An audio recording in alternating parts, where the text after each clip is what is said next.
Ang laki ng putok. Grabe, wakwak eh, no? Wakwak. Hindi pinibigyan pa ng referee sa bagay.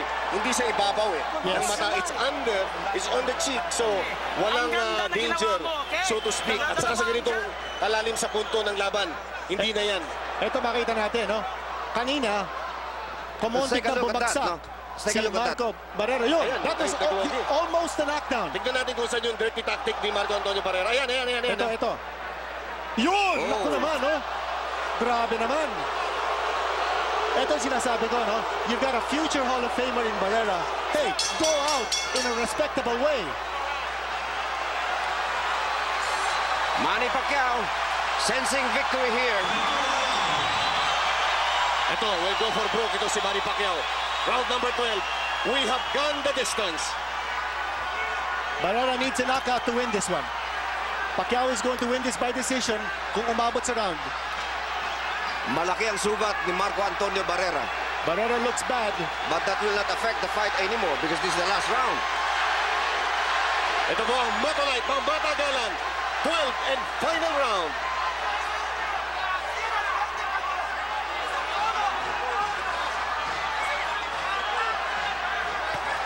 There's another Alaksan moment para sa inyo dito po sa round number 12.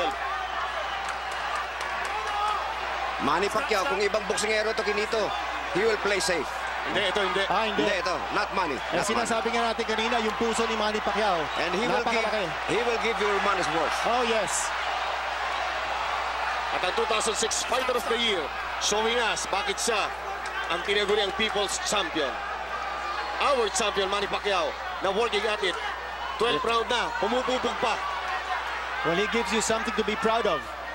Lahat ng ensayo sa Cebu, sa Los Angeles hanggang sa Las Vegas, nagbunga dahil sa ganda ng kondisyon ni Manny Pacquiao. At makita natin dito, si Barrera halos hindi na sumusuntok. Ito, a little flurry for him, pero wala eh. Kawag ng isang tumatandang boksingero. Buti hindi pinanata ni Manny. Kita mo, napaka-sport ni Manny Pacquiao. He could have just let off a left punch that could have sent Barrera, pero hindi. Napaka-gentleman ng Manny Pacquiao sa ibabaw ng ring. Totoo yan. Kung ibang boksingero yun, ganun uuga-uga si Barrera. Alam mo, partner ng 11th round, nung Manny Pacquiao. nadidak si Barrera ng 1 point for hitting at the break, he never apologized. Ha? Usually, a fighter goes over to the other fighter to say, pare, sorry. Ha? Pero ito, hindi niya ginawa. Kasi hindi Pilipino.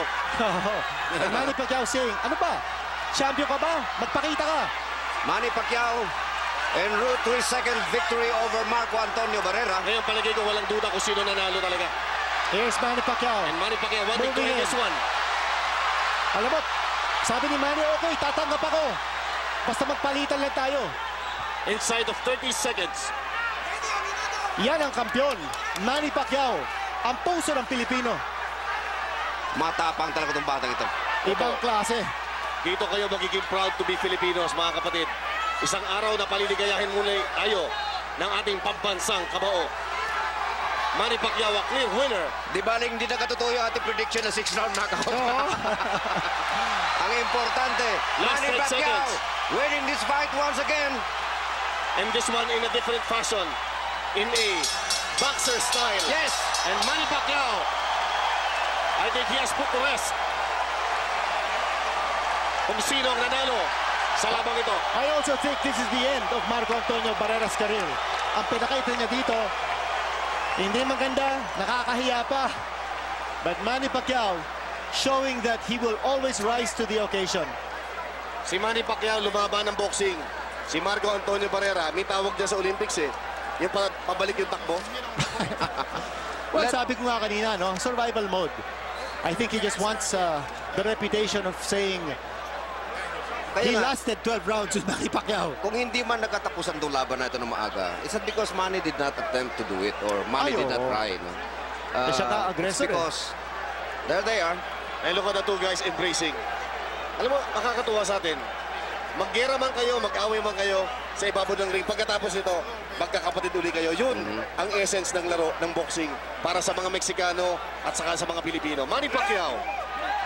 And there's Manny Pacquiao acknowledging the cheers of a huge Filipino crowd dito sa Mandalay Bay. Even without that deduction, in that fateful 10th round, I don't think si Marco Antonio Barrera did enough work. Oh, Yung yes. pinag-uusapan natin kanina all throughout. At eto, partner, Manny Pacquiao always finding the time to kneel and thank the Lord.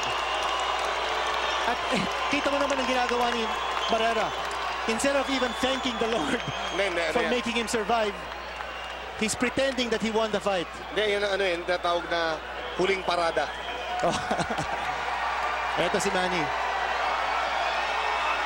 Well, let's hope that we're not proven wrong by the judges. Because, we've seen weirded things. Alam Sa mo, professional boxing. itong laban na ito, kung manalo pa Marco Antonio Barrera, Magkakagulo dito. revolusyon. Magkakaroon ng revolusyon sa mundo. Napaka one-sided na laban ito para patandaan pa natin. Although Barrera had about 2 or 3 rounds na nakuha niya in this fight. Towards the latter part of this fight, pinakita ni Manny Pacquiao ang kanyang grabing physical conditioning. Yes. Alam mo, marami nga nagdududa. Baka si Manny hindi makatagal because he struggled to make the 130-pound limit.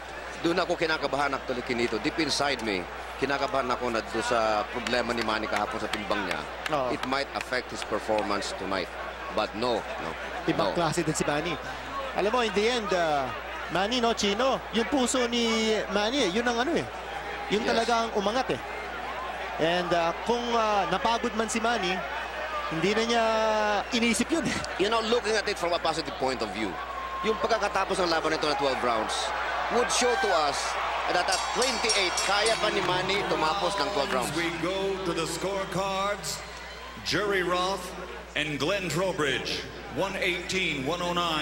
Tom Schreck, 115 to 112 to the winner by unanimous decision. Still champion from the Philippines. Ito na po, official na. Masaya na naman ang Pilipinas. Celebration all over. Mga kapatid, yung panalo na yan, hatid sa inyo ng walang iba kung hindi ang pambansang kabuo, Manny Pacquiao. A dominating performance by Pacquiao. Unanimous 12-round decision. 11th round, tumontik nang bumagsak si Barrera, but there were no knockdowns in this fight. Barrera could have made it more exciting. Yung nga lang, tumakbo. At yung round na binilangan, actually na may karoon ng point deduction, dapat yung round na yun, babagsak si Barrera. Oo. Kung hindi natigil. Kung hindi natigil. At ito rin naman, nakakalungkot din ang makita na ang isang People's Champion para sa Mexico ay magpapaalam para sa kanyang napakatagal, very storied career para dito kay Marco Antonio Barrera. Ako, Chino, it only confirms one theory, no? But Barrera was just after one last payday. Kasi halos hindi lumaban dito eh. He just wanted that big payday and he got it. Minimum $2 million ang madedeposito ni Barrera sa kanyang bank account. Kasi ganito na lang tayo. Si Marco Antonio Barrera meron yatang career sa pagka-abogado. Sinigurado niyang hindi niya sasamputin yung mga suntok ni Manny Pacquiao para diretso pa siya magsalita. Dahil pag nasamput mo mga suntok ni Manny Pacquiao, chances are after a 12-round brutal bout, malamang hongo ka na rin. Another point that was proven in this fight, Kinito, Chino, is the fact that after finishing 12 rounds, pinakita ni Manny Pacquiao na hindi siya yung boksingerong umaasa lang sa kanyang lakas. Napakaganda, no? Sabi nga natin, At may skills siya. yung transformation of Manny Pacquiao from a fighter to now a fighter-boxer.